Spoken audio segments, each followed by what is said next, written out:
ज़बूर 12 बाब पहली आयत से पढ़ेंगे। ऐ खुदावंद बचा ले, क्योंकि कोई दीनदार नहीं रहा और अमानतदार लोग बनी आदम में से मिट गए। वह अपने अपने हमसाया से झूठ बोलते हैं। वो खुशामदीद लबों से दरिंदगी बातें करते हैं। खुदावंद सब खुशामदीद लबों को और बड़े बोल बोलने वाली ज़बान को काट डालेगा।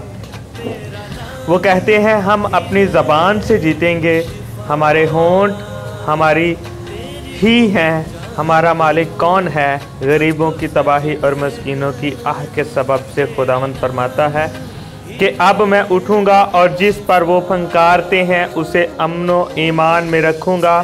खुदावंद का कलाम पाक है उस चांदी की मानद जो भट्टी में मट्टी परताई गई और 7 बार साफ की गई हो। तू ही उनको इस पुष्ट से हमेशा तक बचाए रखेगा। जब बनी आदम में पाजीपन की कदर होती है तो शरीर हर तरफ चलते फिरते हैं।